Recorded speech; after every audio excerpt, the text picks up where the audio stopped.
Cumprimento a todos com a paz do Senhor. Eu quero estar dividindo uma palavra com você que fica lá em Atos 2, versículo 1, que diz assim: E cumprindo-se o dia de Pentecostes, estavam todos concordemente no mesmo lugar. E de repente veio do céu um som, como de um vento veemente e impetuoso, e encheu toda a casa em que estavam assentados. E lá no 4 vai dizer assim: E todos foram cheios do Espírito Santo, e começaram a falar noutras línguas, conforme o Espírito Santo lhes concediam que falassem. Se nós formos parar para olhar a ideia que se tem hoje em questão de avivamento, ela vai falar assim muito sobre expressão corporal, ela vai falar muito sobre emoção, ela vai falar sobre falar em línguas estranhas, sabe? Mas o que eu vejo é que o avivamento, ele está muito mais voltado nessa palavra sobre a transformação de caráter, sabe?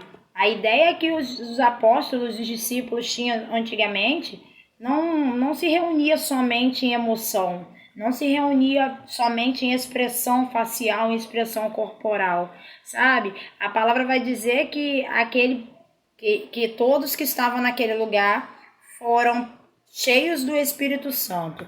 E se você for olhar o avivamento que encheu aqueles discípulos naquela época, ele fazia parte da igreja, sabe? E o que ele fez com aquele povo? Ele fez com que aquele povo, eles ficassem mais focados nas coisas de Deus.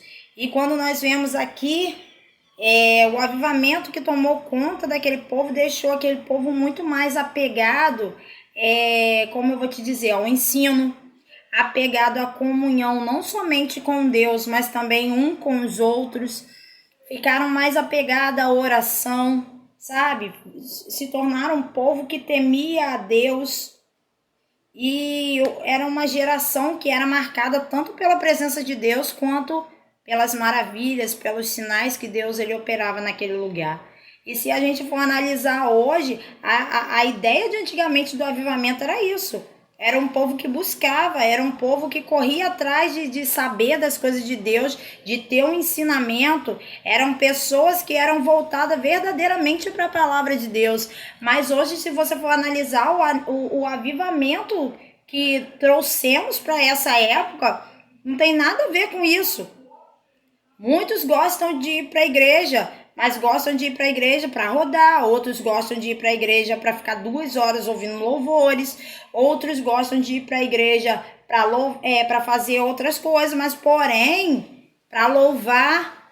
Mas porém, são poucos os que gostam de se aprofundar na palavra. São os poucos que gostam de se apegar com a palavra de Deus, sabe? E o que eu entendo é que a Bíblia em si, quando ela está aberta, o que eu aprendi é que é a boca de Deus falando, sabe? Então, muitas vezes nós vamos para as igrejas atrás de revelação, atrás de, sabe, que Deus vai fazer, que Deus vai falar, que Deus vai fazer aquilo, porque infelizmente, hoje a geração em si só querem estar em igreja que está cheia. Só querem estar em igreja onde tem muita revelação, onde fala que você vai ganhar carro, vai ganhar casa, vai ganhar isso.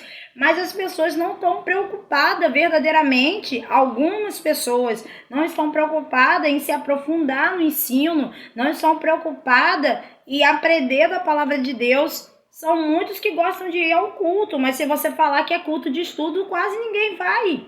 Por quê? Porque antigamente, aquele povo, eles gostavam de buscar a Deus. E eles buscavam a Deus de que forma? Aprendendo, orando, sabe? Comunhão, amor um com os outros. Comunhão com Deus, conversando com Deus constantemente. E hoje em dia, se você for analisar, são poucos os que tiram 5 minutos para poder orar. São poucos os que tiram 2 minutos para poder abrir a Bíblia, para poder conversar um pouquinho com Deus.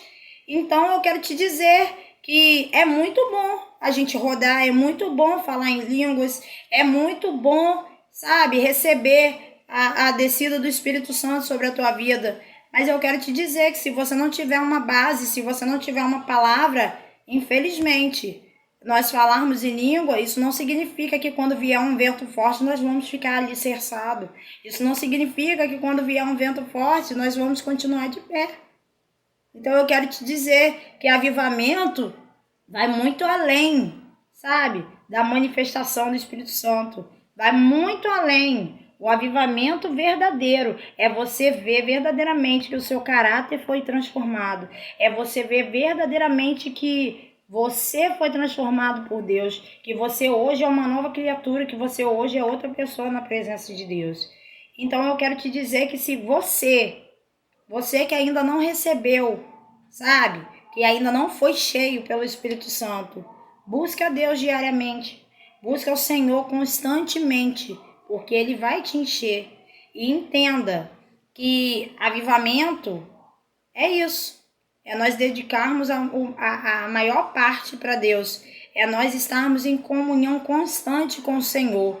Porque quando nós estamos em comunhão constante com o Senhor, nós fazemos com que a presença dele, ela abunde sobre nós e aí não dá espaço para mais nada. Amém? Que o Senhor ele possa falar no teu coração nessa tarde.